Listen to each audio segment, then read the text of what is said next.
ensemble, s'il vous plaît.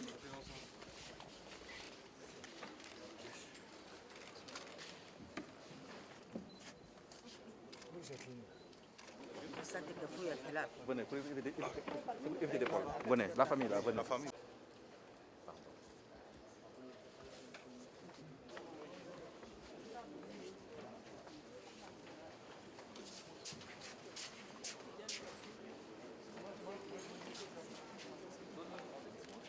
C'est les victimes, c'est Abdurrahman Gaye.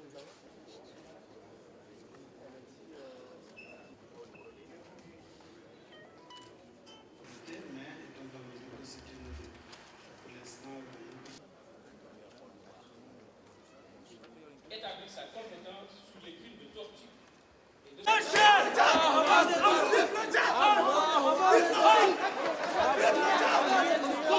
Idriss Déby est victime. Il a perdu 11 personnes dans sa famille, dans cette chose, dans le geôle de la DDS. Ce que peut-être vous ne savez pas aussi, c'est que c'est Idriss Déby qui a permis de renverser cette farouche dictature. Et c'est grâce à lui que le procès se tient aujourd'hui. Le Tchad est contributeur. Vous avez écouté M. Delacour, comment ils ont félicité le Tchad pour avoir permis à ce que les investigations, les différentes enquêtes puissent se faire au Tchad.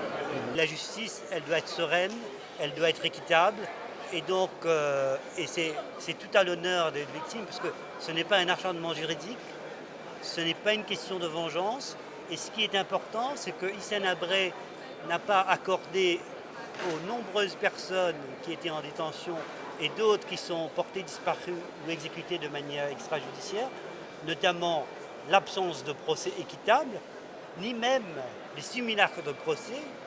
Là, d'après les statuts de la Cour et la procédure, il aura certainement un procès équitable. Notre client, le président Hissène Habré, accusé devant les chambres africaines extraordinaires, a décidé de se défendre par la non-présence à la barre. C'est un droit qu'il exerce. Et nous, on demande simplement à ceux qui veulent nous juger de respecter les droits qui nous sont reconnus par la procédure pénale.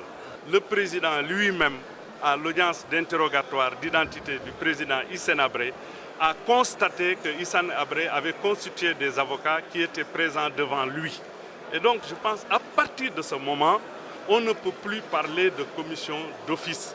Et je pense que les confrères qui seront commis d'office, ce n'est pas un problème de légalité aujourd'hui, c'est un problème d'éthique et de déontologie. Un avocat ne peut pas, par éthique et déontologie, défendre un client qui ne lui fait pas confiance, un client qui ne lui a pas donné un mandat. Cela montre que le procès d'aujourd'hui est devenu leur procès. Parce qu'ils ont choisi leur procureur, ils ont choisi leur juge, aujourd'hui ils choisissent leurs avocats.